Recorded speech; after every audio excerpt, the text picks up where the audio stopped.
Check for the recording for the Zoom. 1, 2, 3. Soul Buggin crew ready to go. Strap yourselves in.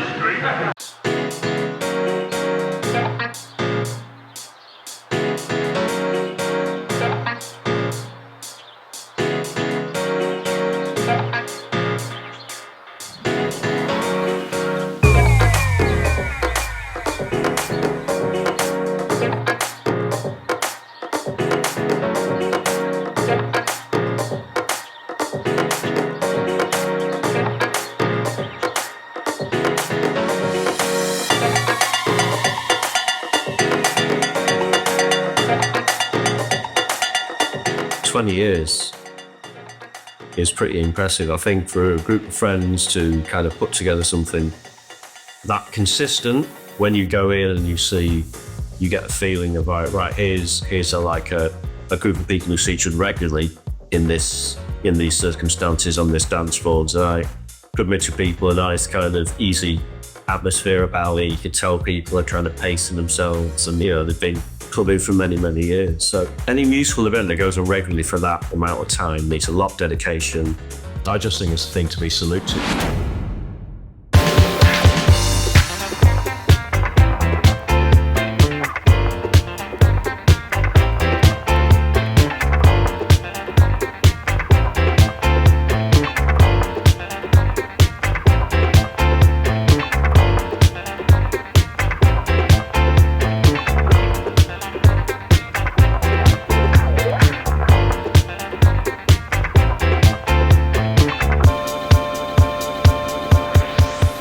I mean, we probably remember it starting 19 years ago. Bar Humbug, maybe. Beanie doing a kind of solo thing down there on a Friday or Saturday night, and then gradually it grew around the same time that we were starting Basement Boogaloo. For a while, it kind of ran in parallel. It was great. We had a little scene going on here in Nottingham, and I mean, it's just wonderful to see how it's grown and developed since then. So in 2004, I was kind of bumming around Nottingham, doing a bit of DJing here and there, but not loads. And I was desperate to try to get like my first proper residency in Nottingham. And I used to go drinking in a bar called Bar Humbug, just off Market Square, down an alleyway. And spoke to the bar manager. He was a bit drunk, I think, and we agreed upon maybe doing a Friday night, which we started. And he was saying about maybe having a name, a logo, or a brand or something to go with it. And we bounced around ideas like funk buggin, house buggin, buggin in your soul, whatever. And I somehow landed on the name Soul Buggin. And that's how it began, which went quite well. It ran for about a year, week in, week out, playing a lot of hip hop, disco, soul, jazz, funk, broken beats, all kinds of stuff, really. And this time I knew Righty and Mark through gigging and stuff and doing the odd DJ set with them. We met online, actually, which is really strange. Pre-social media, pre-MySpace even, on music forums where we connected. And Righty invited me down to his gig at Brown's. I went down and yeah, that's how we met. So Humbug went well. We went for about a year, just on my own then, before it became a strip club. And I was sort of booted out. And that's when me, Mark and Righty got together and decided to sort of coalesce around this soul bugging sort of, I wouldn't call it a brand, just a theme, an idea where we wanted to play soulful music in Nottingham at various venues, and that's how it all began. It's the original poster from Bar Humbug, which is like, I found it in the corner of the loft. This is like 20 years old now. I mean, we even got like a map on there and stuff so people can find it, which I don't know if you still do that these days. But yeah, just the original poster, which is quite nice to see. Terrible logo. I'm supposed to be a graphic designer, and I've kept the same logo all these years, which wasn't even thought about. But I don't know, we just kept it and went with it. I was really desperate to find somewhere where I can go and dance. Absolutely adore dancing. And then I met up with some friends who suggested there was this place in a bar called The Moog, which was quite a small sort of place that I was only kind of vaguely aware of. And I went there and it was such a great vibe. The music was excellent. It became like a part of my regular calendar.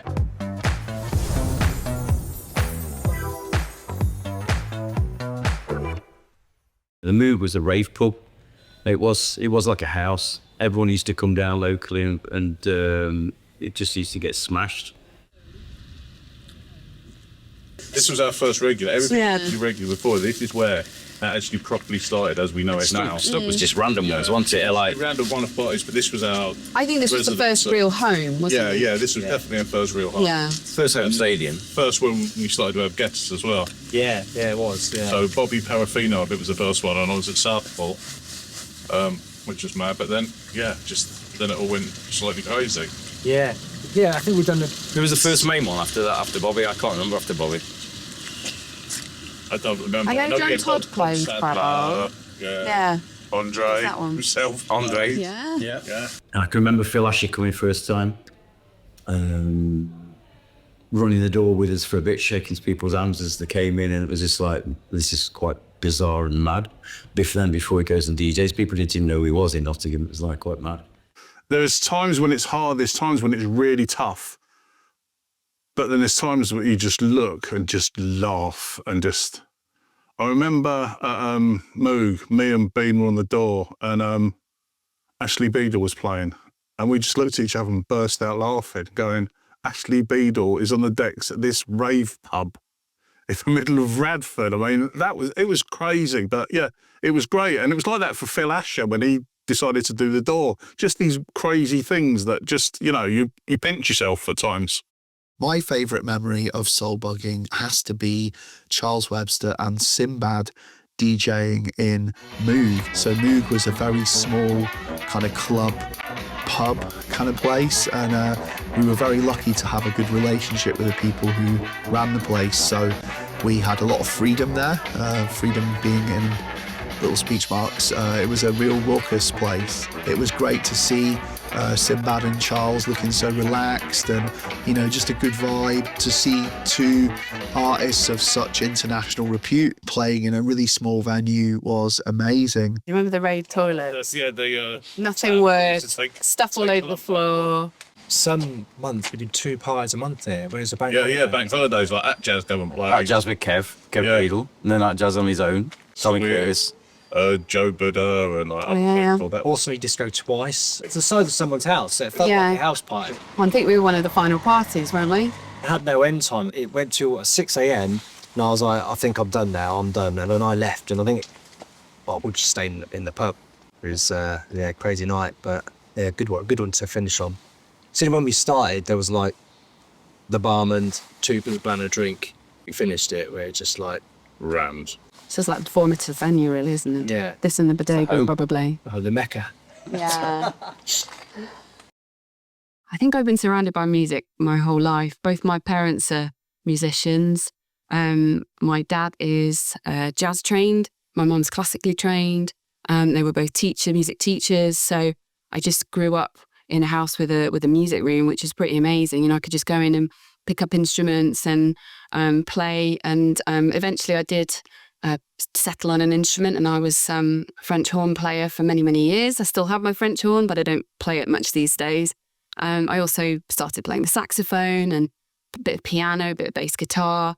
And then when I was at university, some of my friends had decks, and I thought, I watched them, with what they were doing and thinking, okay, so you've got 2 records and you're matching them. Okay, I'm like, this is kind of what I do in an orchestral setting, is listening to other instruments and trying to make sure that I'm in time with them.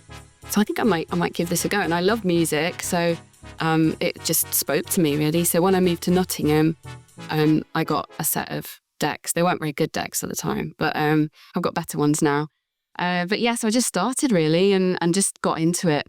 The one thing I did find really hard to let go of, though, was this kind of performance element, because when you learn an instrument, you practice a piece and then you perform it. Because DJing is so much more off the cuff and just being flexible and watching your audience and going with the flow, and sometimes kind of completely changing the pace. But not being able to practice that was really different for me. So that was a change in mindset that I had to get used to. I've probably been DJing since sort of late 80s. Musically, originally truly a soul boy, modern soul, so following Kai Curtis around that side of the palette with his soul nights, his jazz funk nights, or Blue Note in Derby, or Powerhouse in Birmingham, or Legends in Manchester. So that was probably mid-80s. And then sort of got into, obviously collecting heavily then, and probably got into DJing probably around about the late 80s, early 90s, something like that. A lot of DJs I speak to have all come from really cool backgrounds. Their parents are playing like Miles Davis or Aretha Franklin or great soul artists. And I grew up really just into pop music, got into sort of dance rave music because I was just a bit too young as acid house hit, so missed out on all the early raves, but was buying vinyl like mad. And at that time it was really sort of rave, drum and bass, jungle music, and yeah, it was just great back then. That's the sort of stuff I got into. And it wasn't until I moved to university and started listening to shows like Giles Peterson and all sorts of people like that, Benji B, and others, that I started to get a real sort of understanding of you can play lots of different styles of records in one set together and make a coherent sort of story, a journey out of it. And that's what really inspired me to sort of carry on buying records on that tip. I can't really go to nights anymore and just listen to one style of music. It has to be sort of mixed up a little bit. I've been DJing since I was at school. I used to do parties. I used to bring along stuff like more soul stuff and mod stuff when I used to play heavy metal and pop for like people's parties. But then I always used to just go around people's houses and just end up putting records on. So I thought, let's try and make a living out of this. And when I moved up to Nottingham, played various gigs. But Soul Buggin, I think we just met through online forums and stuff like that, just talking. And I used to run I used to run an afternoon session at Brown's, which both Mark and Bean used to come along to and occasionally play. And then we just sort of took it from there and started a website, and Bean was running a night called Soul Buggin. And then we just, he didn't have a venue, so we just thought, let's put something on, let's go for it. I haven't been a resident DJ, part of the crew, since the beginning, although I did used to come to the parties in the very beginning. I think the first one I went to was in Snug, and then I just kept coming, but I'd only just started DJing around then, so I wasn't ready to take anything on in terms of, being part of a crew and definitely not being a resident. So I kind of worked my way through, enjoyed the parties, helped out when they needed an extra pair of hands or somebody to kind of look after a guest. And then it wasn't till I think Beanie was on holiday and they needed somebody to step in. So they asked me to do that. So that was in, I think, 2012. And I must have done something right, because then they asked me to join them as part of the Soul Buggin crew. Portable Anderson sticks out like a mile from me because he was always a big influence, a big hero. We got him to come play at Bodega, and yeah, that was a moment for me on a personal level.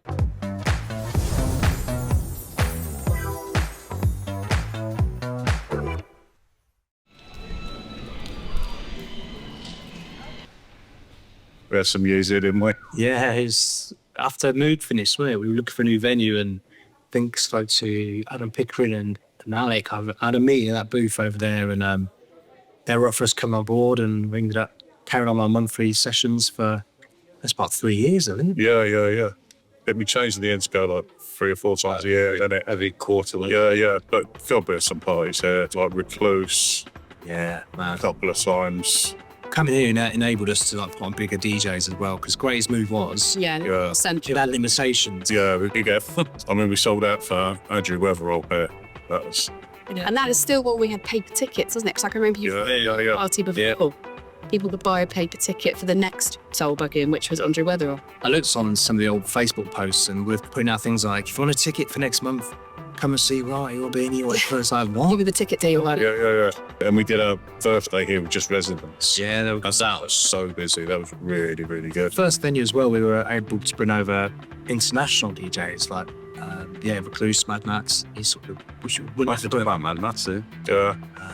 First time Elmo played for Soul Buggin was here as well. It was, I was covering Beanie while he was away. It was Cosmic Boogie night. Yeah. It's where we had our 10th birthday as well, Luke Kuhn and Christoph. Was that the one where we had the net with the balloons? Yeah. We all day setting up, do you remember? And then I think we had this sort of thing where you had to pull it and something malfunctioned, and we had to get Alex Cook to lift up and pull the net down to release the balloons. Yeah, Alex, quick, we need you. That back-to-back session, Luke and Doug. Yeah. It's like, 3-4 hours long, but they really, really work well together. I still can't believe we do the monthlies every single month. not announcing the guest until like the night of our party. Like next month it's Phil. Yeah. Next month it's Ashley Beadle. Phase Action were here as well, weren't they?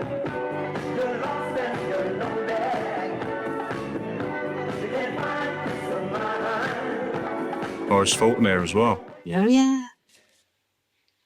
This was Diego's first one, wasn't it, that he did for us? Yeah. Crazy Big Sound System as well. Yes. For virtually no money, that was ridiculous. Not bad. That's probably one of the only sort of like live PAs we've had as well. Yeah. Nottingham had just come out of what I call the golden era of clubbing. So I arrived in Nottingham in the early noughties, 2000s, and I heard all the stories about the great nights in the 90s and all this lot. And it's clubs like the Bomb that attracted me to Nottingham, but that had sort of just about closed. Other great clubs like Beetroot and Blueprint were sort of on their way out, if they hadn't already closed around then. So Soul Buggin was kind of our idea to fill a bit of a gap in Nottingham where not lots of soulful music was being played. It was in bars, but not in club spaces where you could have like a great sound system, dark room, and people just enjoying the music. So that was our drive to keep it going. There's never a plan. It was just called organic, which I guess all the best things are really. They just happen and you just roll with it. And that's how it went really. I never thought we'd get to 20 years, which is crazy. It's just mental. Some of the DJs that we've booked and had to come down and play were just like dream bookings really. I look back 20 years ago and if you told me what we were doing now, I just think you're crazy because it's just been a bit of a hell of a ride. We were doing nights month in, month out, which is crazy. Now that makes me very, very tired just thinking about it.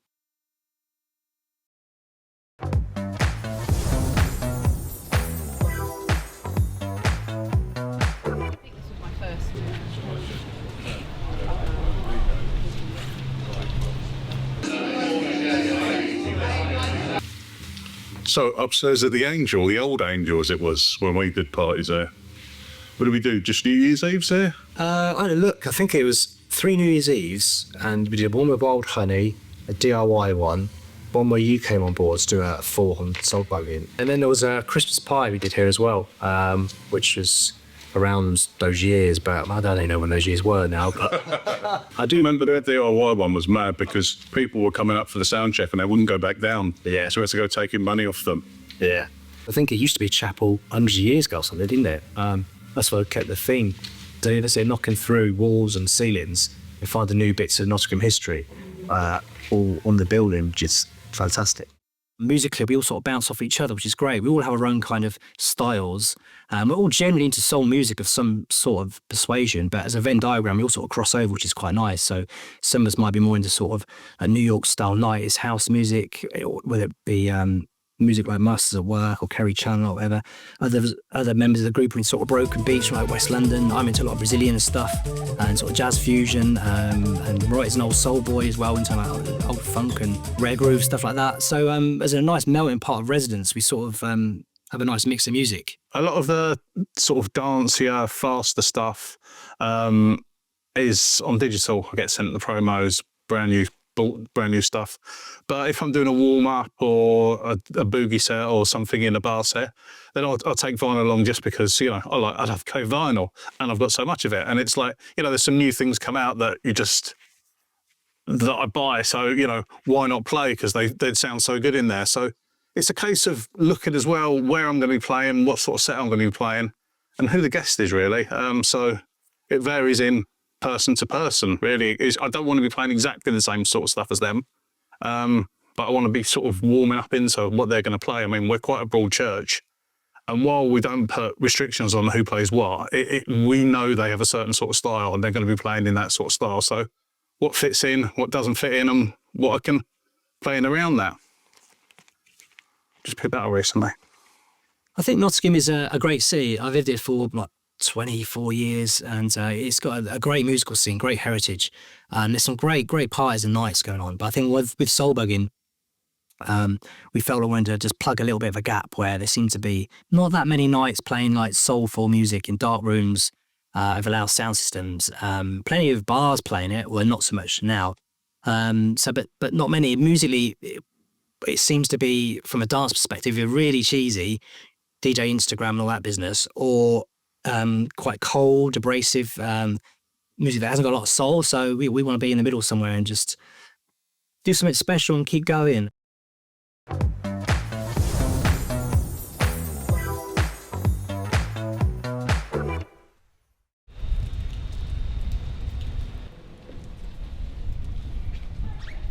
So behind this door is a set of stairs.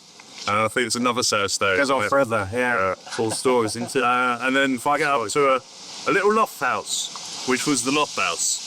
This was an amazing venue. Yeah, it was one of my favourites. Proper felt like a warehouse, not like a seat, but that's really good. We had a few parties there. Rayman, Digo, Christopher Fields, short and sweet. Very bouncy floor. That's Yeah. Do you remember as well? I think it was the Digo one. David Mancuso just died that week, and we had a projection of him on the wall, just looking down on us. Yeah, because it had that. I mean, obviously we don't know because we hadn't been, but of what gets talked about, Mancuso's loft and everything, is somewhere in a small part a bit like that. You played London Make Believe. I remember the start. I was up with London Make Believe. Big loft tune. Yeah. It was quite cosy, wasn't it? Really nice lighting, really vibey, and We didn't have to have a doorman either. no, but in fact, I think they pushed somebody on, but it just so bored, wasn't it? He said there was just nothing going on, which is great. Because Ian would be on the door, and there was no security, nothing. So upstairs, just Free fall. it's great vibe. It was a great place. I think the only thing people didn't like was the stairs, wasn't it? Especially the smokers. They were like, I'm dying. Yeah, so it's like another flight off or down. You go, there's extra, there's one there, then you can go up and down. Yeah. There's more, but yeah. So all the best venues don't have signs outside either. They're pretty much like 35. Yeah. I'm not even sure that was there when we were here. And yeah, trying to get people here. Excellent. And then a little map as well. I think they used to put something out, didn't they? Yeah. When there was something on, so you could see like a little sandwich board sort of thing. But otherwise, you didn't know. It says right by the Angel, but it's like where? There was no plan. There was never a plan, because if we'd have thought we'd doing this like however many years later, I think we'd have been too scared to even start. But it just kind of progressed, and it's just fun, and it's just, we put on the type of nights we want to go to. We put on DJs that we want to see, which is why we put them on, and we play the music we want to. So it's a kind of a selfish thing, which luckily people enjoy, because if they didn't, and I think I said this years ago to Left Line, if it was just no one kept playing, we'd still keep going, playing to Two Men and a Dog, as long as we could. We wouldn't mind. We don't do it for anything else, but just the joy of playing music and seeing people get into what we do is really good.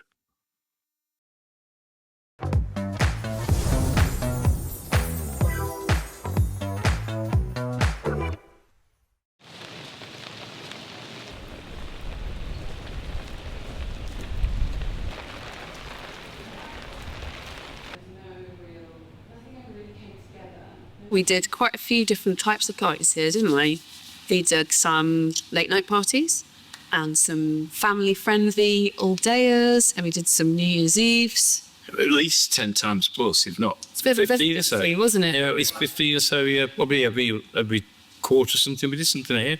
I can remember the New Year's Eve with Andy, Riley and Ozzy. Oh, yes. Yeah, That's a big one. yeah, that was a busy one. I don't know, we did another New Year's Eve here, but we said, we did some daytime parties, didn't we? Kids sessions. Kids sessions. Like I did the pre-party for the Recluse when he came back the second time. Pre-party for Bodega, wasn't it? Yeah, that was pre-party for, I think it was the second time he came there, wasn't it? Yeah. Those Bodega sessions were on about 4 a.m. some of them.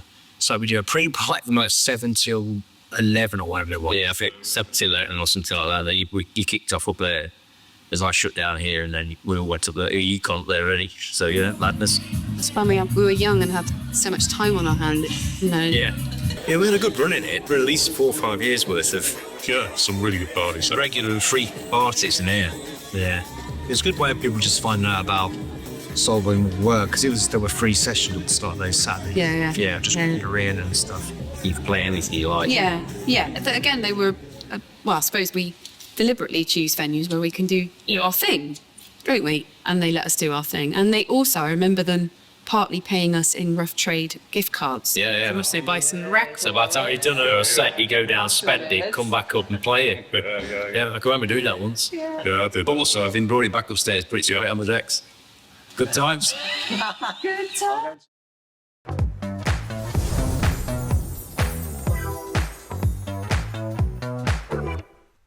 Kids got little beans, got monsoon. So this is ex-Market Bar, then became Trades, where we put on one party. Yeah, 15th birthday with DJ Spinner, which was, amazing place. But this venue has a lot of history for going back years and years, doesn't it? Yeah, I remember when it opened. But yeah, I played here loads and loads of people. It's big pre-party for the Barman Deluxe. It was amazing seeing a lot of people down here. The Spinner party was great. I mean, having like a US DJ come and play was fantastic, and we would have continued doing more parties here 'cause it seemed to work, but it closed down soon after. I think residents had a lot of complaints about the volumes of the sound and stuff. I think there's people coming outside and smoking, just talking and leaving. But yeah, city centre venues are tough. It's a real tough thing to keep city centre venues open, and this is what happens. Well, the Spinner party was so good though, wasn't it? So we went for curry around the corner. Yes, we took you for, where did we go? Was it Royale? Hell, around the corner. Yeah, I remember seeing you'd come up as well and sat across DJ Spinner eating a curry going, I mean, a curry with DJ Spinner, this is mental. And then we were talking about his family and just like normal stuff. It was so nice, wasn't it? I had to collect him from Birmingham Airport, and I felt so nervous. I haven't normally felt that nervous collecting people from the train station or whatever. I don't know why. It's DJ Spinner. So I went to meet him at the airport with my little sign and collected him. And on the way back to the car, he said, "Oh, is it okay if we just stop in for a shop? I just want to get a snack or a drink or something." And I said, "Don't worry, I've already got all that in my car. I'm a mum of 3, so all sorted, don't worry." So he got into the car and it was like a little package of snacks and drinks ready for him and seat reclined, and he was quite happy. The problem is when you meet these DJs that you sort of admire so much, trying to keep it together. And me personally, because I'm a big fanboy of some of these people, and you just forget they're just normal people every day. He just kept going to the toilet, didn't we? I know, there's in the toilet a lot. Calm down. Yeah.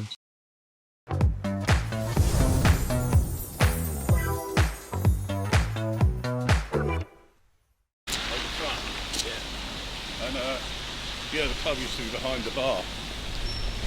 So the site of the maze, this was the entrance to the Forest Tavern, the pub at the front, and you go right through once you go inside, then you to the maze out the back. Wow. It was a bit like Alice in Wonderland, wasn't it? That little corridor went through and you're like, ooh, we're here. I remember DJs coming in and we bring in going, okay, right, but like just through a bit doorway, like, ooh, okay, to talk about oil. With that stage. Yeah. And out the back where everyone used to go until it started going. Not the courtyard. Yeah, this was where some parties there. This venue has got so much history anyway. Then we're going to gigs. Yeah. Oh, Soul Buggin. Based on Google, we're based here. Smokies, I DJ'd here for Smokies. I've seen Finley play here. It was a great live venue, but yeah, it was fantastic for us, wasn't it? I think we did about 4 or 5 parties here. Oh, we were just chatting about it all the way through. So we had Jazzanova, Alex Nart, Jim, Crazy Pete, Al Penn, and Yam Hu. Oh, right, wow, yeah. Yeah, get That's some really, really good parties, though. And now what is it? Someone Flats. Team Flats, yeah. Well, that kind of taken over Nottingham a bit, isn't it? Yeah. It's just hard to find like smaller venues because they're independent. They don't last. It's just how it is. And the people who ran it and all were like, that was part of the whole thing, wasn't it? People who ran it at least looked after us. Yeah, they were easygoing, weren't they? Yeah, sounds. Do what you want. Yeah. It was, wasn't it? Pretty much. Trusting us. Yeah. I'm not sure if it was the gym night or another one, but we drank the bar virtually completely dry. Like, it was absolutely mad. I wasn't at that one. Yeah. I must have. Is that when I just had the twins? Could have been, yeah. Yeah, I didn't go to that one. Missed somebody dancing on the table, running the door. Yeah. They go, go up on the chair, dance, and got back down. I've got video somewhere of it. Like, What's he doing? One of my abiding memories of this place is we had Jazzanova on for 14th, 13th birthday, something like that. It was 2017 because I was very heavily pregnant. Right. I don't remember that much. The night we went upstairs, just me and him. I was just slagging off Brexit for about an hour. He was really cool, wasn't he? Yeah, he's a really nice bloke. Yeah. The vibe at Soul Buggin is, it's very warm and happy, You always see lots of people smiling. It's really intergenerational, I think, because we've got quite young people, we've got some older people as well, and everybody in between, and everybody just mixes together, and there's no kind of us and them. It's very relaxed. We like to think we've created a space where people can just be themselves. We always say, come as you are, and we mean that, and we try and create that so people can just be themselves and enjoy the music. And so people there's always lots of dancing, hell of a lot of dancing that goes on. There are people who've been coming to soul bugging for years and years. Some people who've just started coming, and everybody just mixes together. It's like one happy family, I think. Key ingredients of good party is a good guest with good music, obviously, and the crowd. The crowd are absolutely fundamental to it. The amount of guest DJs that we have that just go on about the crowd is astonishing. There's so many, from like ones I've mentioned already, like Phil Asher, to Weatherall mentioned it. Luke Unabomber always goes on about it. Spinner spoke about it as well. There are so many different DJs who just say, your crowd's amazing. Luke from Horse Me Disco absolutely loves the whole crowd, of the way that they just let him go where he wants to go. It's fundamental. And I remember Phil Asher playing the second time he played and didn't play a house tune, because he just said, I can do what I want here and I can play music that I love, which was important for him. I think the vibe's pretty like warm and electric. I mean, I'm going to be biased. I think every pro says, our crowd's got the best vibe, but I generally do think we do. Part of that is down to being a small party, so we never really exceed, even at our busiest party is 250, so it's normally about 150, 200. And I like that because it keeps the wrong ones out, if that makes any sense. So once you start getting into bigger numbers, your party gets more unruly. And I like the fact that it's small, intimate, and we'd like to keep a sort of house party type vibe to the nights. And by keeping it small, that's what we've created. And it goes both ways, really. The crowds, our crowd are quite knowledgeable, discerning. They know their onions, and they appreciate the DJs we book. And sometimes, I think, if they don't always know who the DJ is, particularly, they trust us, which is a great thing, really, from a promoter's angle, that your crowd will go with you, and they know you're not going to put on any old rubbish. So it's something we're very, very proud of. There's no pretentiousness, there's none of that bullshit ego thing. You just do it for the love of it, and you're really into it, and that's the people I want to support. I can't be bothered with all that political stuff anymore. I just want to work for real people, so that's why I'm here. Just the atmosphere, the people, it's a bit more chilled out than some of the nights in Nottingham. You feel safe. You don't put events on too often, which I think is a trap that some people fall into. Yeah. I think it's a good formula. Yeah. Slightly bonkers, very friendly, and up for a good party, I suppose. Really, I think that covers it, don't it? There's a special element that I can't put my finger on. You get the regular crowd who just love the music and love the energy and the vibe. They've obviously been coming for a long time. They enjoy the atmosphere that soul bugging has. And I would say that the typical crowd are just your average disco music lover who just wants to get down and have an absolute boogie. The younger crowd of the people who are coming through just want to experience, have a bit of fun, see what it's all about. So yeah, I would say the typical soul bugger is somebody who really appreciates music and is very knowledgeable about the music as well. It's not like your typical club nights, and I think that's a really good thing, actually.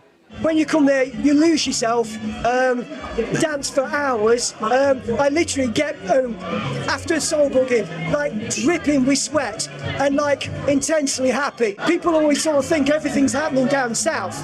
No, Nottingham's where it's at. It's just nice to come to a place where you can just feel relaxed and enjoy yourself and just listen to good music. I mean, many a time I'll just come on my own, but I know that I'll always see people here, and you don't feel worried or intimidated about that, because I know it's a place where I'm going to feel comfortable. We were just walking down the road and saw a bloke with his top off,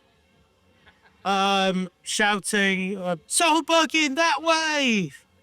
Well, last time I came with a Louis Theroux head on, because as a kind of acoustic guitarist, I was a bit scared.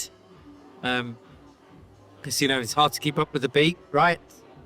After he started coming up on that half a day, things changed considerably. I've rediscovered my clubbing self, to be honest. Just really easygoing. Like, everybody's just there to just let themselves go, to just like enjoy the music.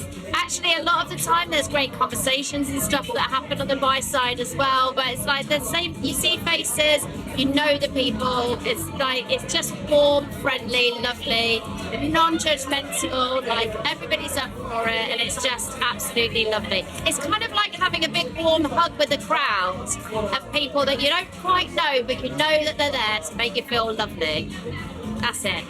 So you come to Nottingham and you bump into the same sort of people at these sort of nights that I was partying with 20 years ago. So, you, for example, André, who's behind the cam with her, so it's sort of like really good that, you come down there and you see your old mates, you party, and it's a community, isn't it? Yeah. It's a community. It really is.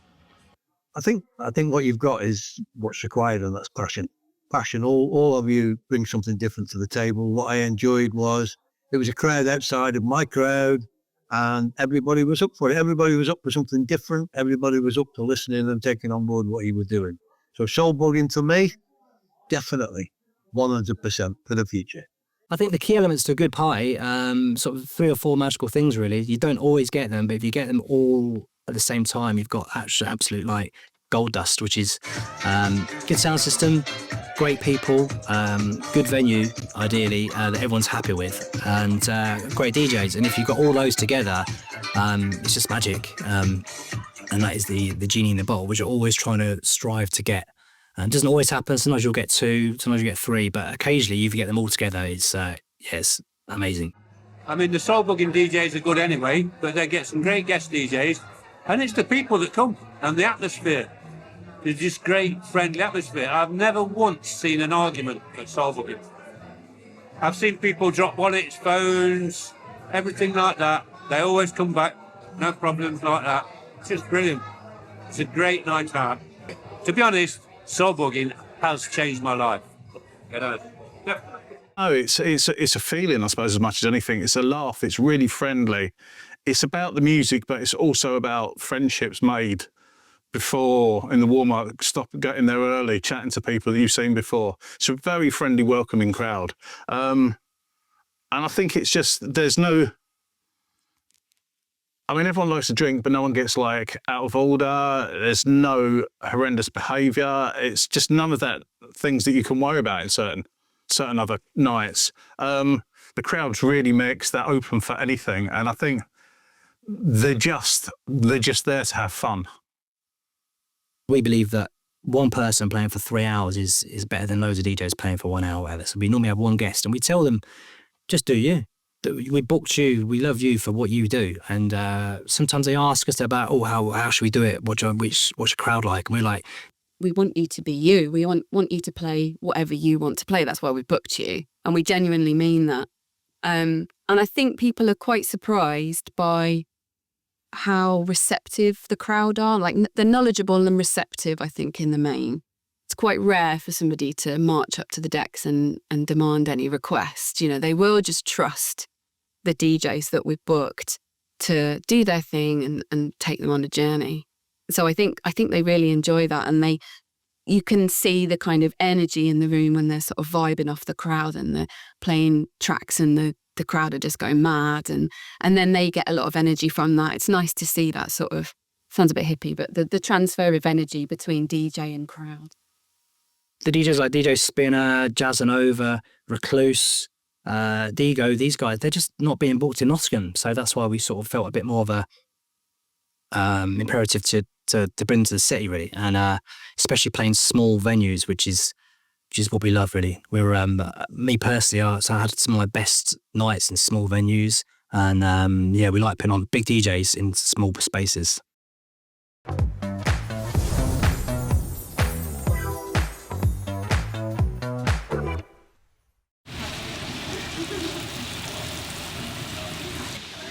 So here we are at the Cell, where we held 3 parties. 3 parties. Didn't we? Yeah, we used to be like put our birthdays on it, like the slightly bigger ones. So we had Danny Rackham, Yeah. Then Reckon. Luke Luke Bomber. Then a The Root Roy. It's a great basement spot, isn't it? A good sound system, low ceiling, which makes such a difference. Loads of red lights. Yeah, red lights. I remember when we launched the Luke one, and we're looking at this is setting really quick. This is going mental, and it was because it was post-COVID. And Everybody wanted to come out. yeah, and we wanted to bring Luke Kuna back because obviously the Homo Electric night didn't happen, and since then it became like a social media star. Instagram follower. Influencer. But yeah, that sold out with like 6-7 weeks ago, didn't it? Yeah. That was like the fastest selling one we had, and that was mad. That everyone just got down here early. Yeah. And just went to it. That was such a good. Yeah, it's a great venue. Yeah. I think they just they don't do many nights here now. They're outside student nights and stuff like that. So Yeah, they just run their own More things. in-house. yeah. So, yeah. But yeah, if we could ever come back, I'd like to come back. It'd be yes. No, I like it. Great venue.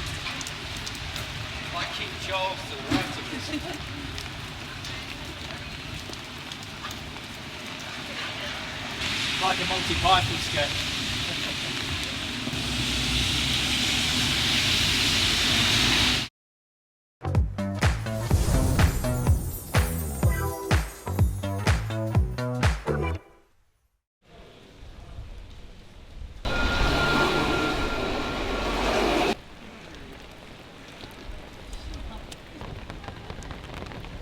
The old Chameleon. Now, no more, sadly, closed its doors a few months ago. But we had some incredible parties here, along with a few other promoting friends that held parties here as well. Best thing about it is you wouldn't even know it's here. There's no sign, nothing. And out on Market Square on a Saturday night is. Yeah, I was looking out the window on the carnage that was going on. But yeah, we had some great guests here as well. Great Sounds, got from Phil Flay here. And then obviously the fantastic Danny Moore, who sadly is no more with us. Gutting, but And totally, she got to play for us, so yeah, it was amazing. She was so good. Yeah, it was she loved it. great venue. And again, the people running it, it's a thread that goes through. The people running it were amazing. You know, they wanted it's an independent venue. They cared about it. The sound was astonishing here. Yeah. But yeah, such a crazy venue. Yeah, it's going to be missed a lot. There's not many venues now that are independent doing what they were doing, so. Great bar, like cosy bar. And yeah, there's lights that used to be around the window. But the bar we just did, where we set up the VJ decks, is right by the window, and so everyone was sort of dancing around the window looking up. And the top floor, the only DJ with the fireplace there as well. Oh, yeah.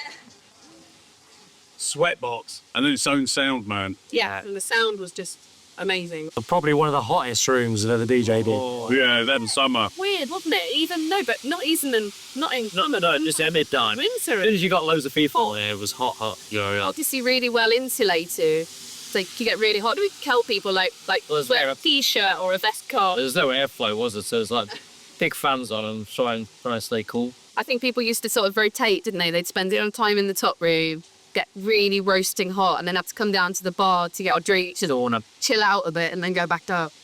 You know, there's lots of crews around. Not many of them do you see female DJs. I've always seen it as an honour and a bit of a responsibility, I think, as well.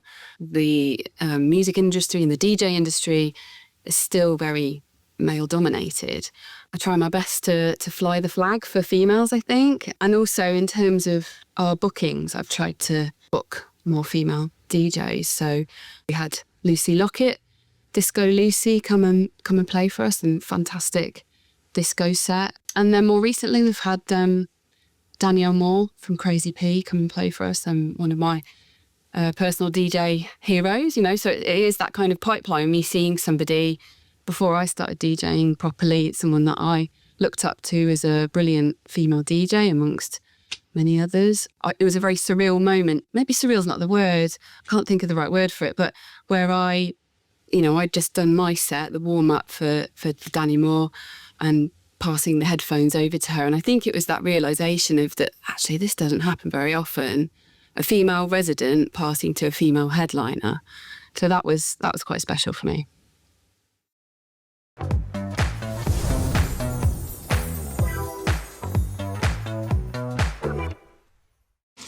So this is Poison, where we held our 20th birthday not that long ago with probably one of the maddest lineups to put together, really. The maddest lineup, yeah, comfortably. Yeah, Jam, Supernova, Digo, Colin Curtis, At Jazz, Lone, and Great Antiques Roadshow. Roadshow, yeah. Yeah, it's a great two-floored venue, isn't it? I mean, yeah. It's, problem with that is, though, is like which floor would you go on when you got so much great music? But it was a party. We've only done one here, but it was fantastic. Yeah, we said we did that, didn't we? We got FOMO and we were just sort of doing loops of the two rooms and to make sure everything was going okay. Wednesday across the floor down the back Yeah, there. it's so nice to have been able to hear what was going on. I wish we'd recorded it in a way. Yeah. Nice little outdoor space as well to get away from the music as well, which is good. And I think the DJs liked it as well, because Jam said it was a favourite party of the year so far. Yes. And she liked that we offered her a longer set rather than these kind of half an hour, 45-minute. Yeah. Let them actually play what they get. She could really just go for it. Yeah. I can remember that point when we were out in the courtyard and we were like, everybody's here. Everything was popping off in both rooms. Everybody was there. Everybody was happy. Yeah. And there was that that slight line with Zigo coming across London where he texted me and he said, I think I'm going to miss my train. There's something going on. There's some like bike race or something. Oh my goodness. And somehow he got his train on time and yeah, it was all good. But yeah, I remember just thinking like, breathe. Yeah. But that was probably like quite close to the end of the party by that point. Good times. Then I'm like, yes, that's a perfect weekend for me. I was playing at Buggin. They're a night that's been running in Nottingham for 20 years. And for their 20th birthday, they invited me, Digo, At Jazz, Colin Curtis, Antiques Roadshow, and Lone to play. And Lone did a wicked hip-hop, boogie, and funk set. Now, I know Lone from more of a techno standpoint. Wicked producer and DJ. And that set, he played Notorious B.I.G., Party and Ball. That's my all-time favourite Biggie track. It was then and there that I felt like we were kindred spirits. At Jazz, we were clashing. He's a funny guy. He likes to party. He's a good egg. I was like, I've never met At Jazz. Never knew what At Jazz looked like. Massive fan of his remixes. And then meeting him in the dance, I was like, yeah, good vibes. I was watching Digo play. I was studying him. I was standing behind him. Someone was like, you his missus? I was like, no, I'm not. I am watching him DJ. I think they might have said, are you his good lady or something? I was like, no, I'm studying him. Why else would a woman be behind the decks? But what was really nice is for their 20th anniversary, they made this zine, right? And it was spread all throughout the club. And I managed to get a zine and I was reading it and someone asked to read it. And I was like, yeah, but can I have it back though? So it turns out everybody in the club wanted to read this zine because it had their playlist, all the Buggin guys, the music that they love, the songs that have made up this party for 20 years. They've done little charts in the zine. And everyone was in the club trying to take pictures of the chart. And I so badly wanted to make sure that I left with it. I was a bit possessive over it. I was like, I'll have it back now. Thank you. That's mine. So my weekend warm-up mix is in honour of Buggin. Happy 20th birthday. I've made a mix out of their playlists. And I think, as you can tell, I had a very great time. So shout out to Righty, Bean, Mark and Elmo. Thank you for having me. Weekend warm-up mix will be for you. 20 years of soul bugging, how's that lasted so long? $1 million question. No idea. I think when we kicked it off all those years ago, and I think it's always been this way, it's always been next party. Just get the next party sorted out and get the next party sorted out. There's never been any plan. There's never been any strategy behind it. We're going to do this. We want to be here. We want to go move into this. It's always been off the back of a fag packet, for want of a better phrase, and just off the cuff. And I think that's probably what has kept us going so long and what keeps the vibe going so long. I think it's all a big accident. I don't think, hand on heart, any of us can say that we aimed to get here, we planned to get here. I think we all hoped we would, but I think we've just always just look just a little bit further ahead, and just not too far ahead, but just look at the next party and maybe 2 ahead, but no more than that. And let's just see how we're going. You know, there's been lots of spanners in the works along the way, lots of things, little curveballs, having to venues shutting down and us having to find somewhere new. Sometimes the space not being quite right. COVID.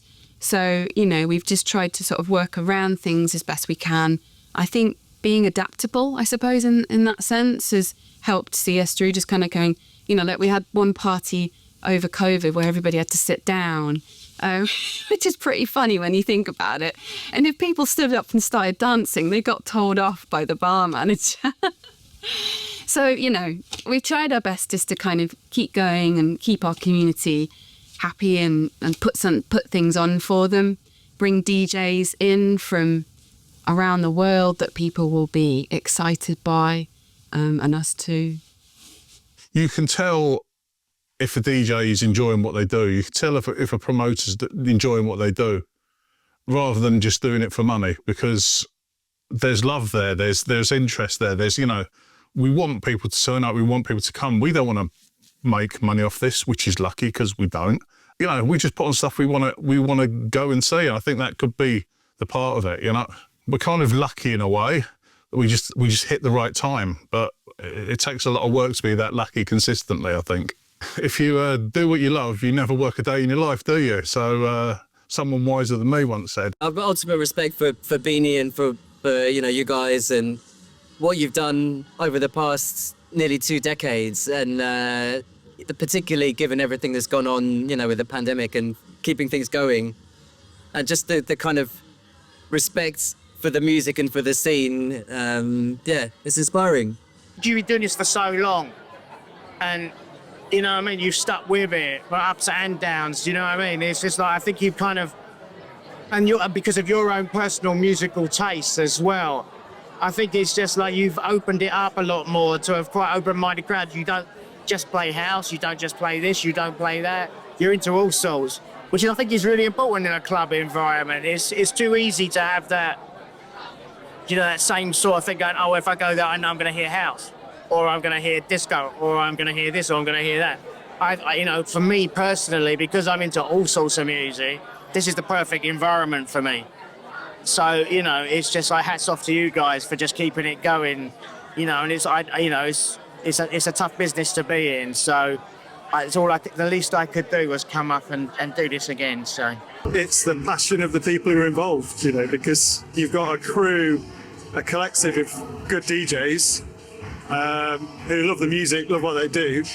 And I think that's what's kept it going, you know. You're in it for the right reasons, basically. Yeah, I don't get out much these days, so when I do, it's got to be good. So anyway, it's the vibe that they've created, so I don't know. If you could bottle it, I suppose you'd sell it. I don't know, but it's a good feeling.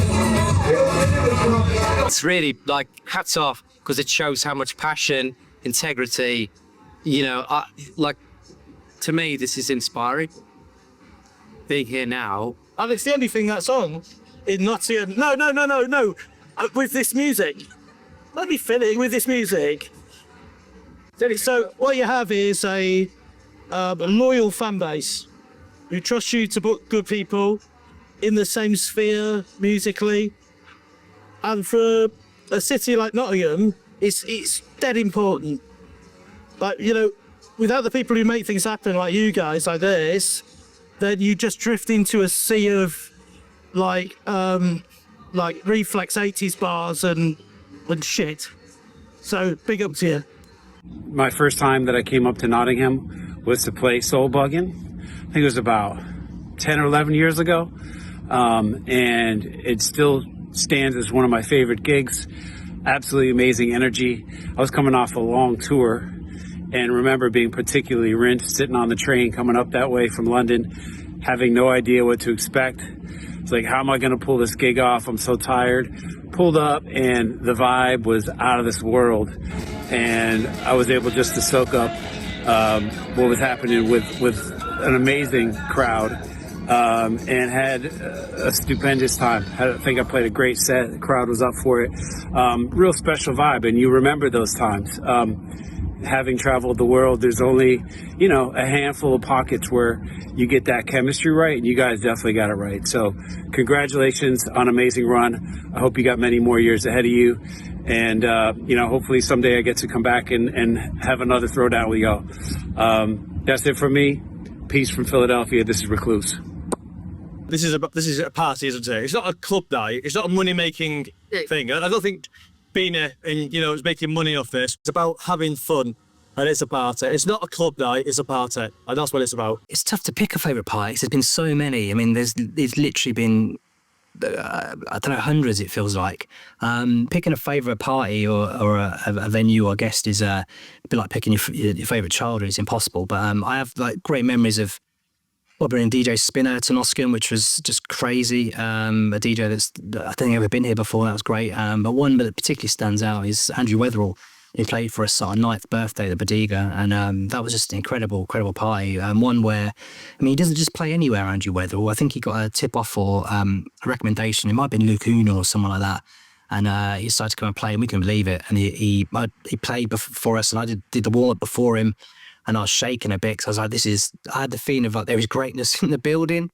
And he come and played and just like blew us all away. And he was just amazing, absolute gentleman as well. And we wanted to get him back, but obviously we just missed out and sadly he's no longer with us. But that was a memorable party.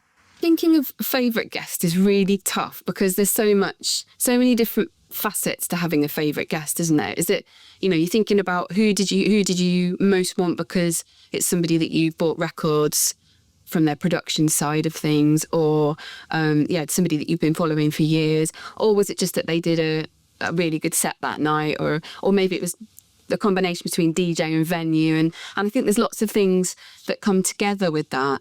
I mean, obviously I mentioned DJ Spinner, and having him was really great because he's somebody who I've been following musically for years, and he played a fantastic set. Recently we had Root Roy, and I really enjoyed his set. He plays across the board eclectically, and I'm just in awe of how he joins the dots. Like the programming behind his set was really quite something. But then going back a bit, I was personally I was really chuffed when we got Digo to play for us. And I especially enjoyed it when he was in the Loft House because I just loved that venue. It was great. And so that really worked very well, I think. And then going back even further, thinking of people like Domu, that was lovely. And he doesn't DJ out anymore. So it was really great that we got him to play at our night. And Alex Jazzanova, I think, was another one. And I was quite heavily pregnant, I think, when he played for us. And I can remember playing the set just before he was due to come on himself. And when you can just sort of, somebody's there. And I don't know what persuaded me to do this. No, I obviously wasn't drunk because I was pregnant. But I went into this kind of broken beat set.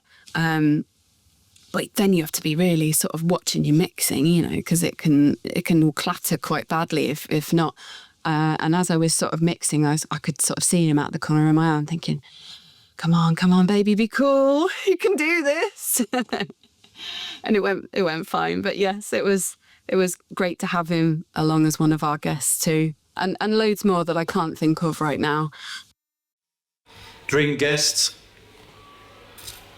Tough one. Standout one would be obviously Kenny and Louis, Masters at Work. But that's just like so cost prohibitive. I think we did approach them once. Or did we approach Justin Brown for a PA set? I think we did. And that was when we were at Moog. We're trying to get them for something like Moog or the mental. There's been lots of DJs that we've tried to bring to Soul Buggin, and some successfully, some not so successfully. Normally it's down to either dates and calendars and stuff like that. But yeah, of course, it's a business. Not for us, it isn't. It's not a business for us. We take no money out of it. All the money we earn from any profits go back into the pot so we can do more parties. But DJs, we'd love to bring to a smaller venue. It can be tricky because they're just too expensive. But I think I'd like to see, if I had a proper dream moment, it'd be DJs that never play really small spaces, just big stadiums or large venues. So someone like say, Fortet or Floating Points or those sort of guys. I know occasionally might play like small club like Cosmic Slop up in Leeds, but that's because they sort of know the guys and everything else. I think they would love our crowd, but obviously you got to entice them in. That's the thing. See, I'd love Larry Levan, but, you know, obviously for reasons I couldn't. I would love to get Francois Kevorkian and Crivet and Joe Clausel to do the whole Body and Soul thing. But just money-wise, it's just we can't. I mean, that would be astonishing. That would be so, so good. I love Broken Beat, so it'd be great to have a sort of co-op style collaboration. Somebody like Mark de Clive-Lowe to come and do one of his sort of live production type sets. That would be fantastic. Message for the crowd, for the crew. I think it's just a massive, big thanks for supporting us, trusting us and going along with us on the journey. We don't take it for granted from myself and all of us. It's just a huge thanks for all the support and the backing that you give us and for keeping it going that long.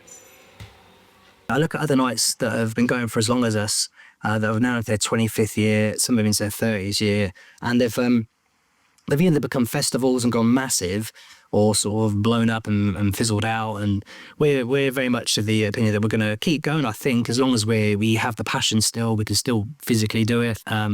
We're quite old compared to other promoters. There's an age range between all four of us, but even our youngest was still a lot older than many other promoters. So we'll see what the future brings. But I think as long as the crowd is sort of happy to keep coming and hearing the music that we play and the guest DJs that we put on, we'll continue because the passion's certainly still there. And we're still very, very keen on finding amazing music and playing it to people in a dark room over a great sound system. I don't know what the future is for Soul Buggin. It's our 20th year. I didn't think we'd get this far. We don't look too far ahead. We're all getting a bit older, and some of us with little kids are very busy, so it's tricky to put things together. But yeah, we still manage it as a team. We're a good team, so who knows? Hopefully carry on. As long as we're fit and healthy and still mega enthusiastic about music, we'll keep doing it. How long it goes on for, God, years. If it's another 20 years, I'd be surprised. The vibe has just sort of kept going, really. The crowd has gone through cycles, so some of the older heads have dropped off, gone, had kids, come back again. In some cases, the kids have come back with them. So it's, pretty crazy. But yeah, we keep going. And as long as the passion's still there with the crowd and us as DJs, we'll continue. It's an essential and integral part of any kind of sort of club culture or music culture, that you have these regular things that provide a consistency for new people to come every month and join the family, and for people who've been coming for 20 years to still go, oh yeah, this is great, because a lot of people fall out of love with clubbing maybe when they have kids and stuff like that, or have to kind of grow up a bit in inverted commas, and then sometimes keep referring back to that as a golden point in their life, but that becomes a bit of a throwback thing. This feels like consistent, comfortable, but musically it's developing all the time as well, which I think's like you can have all those things at once, and yeah, that's great. Congratulations to Soul Buggin on their 20th birthday.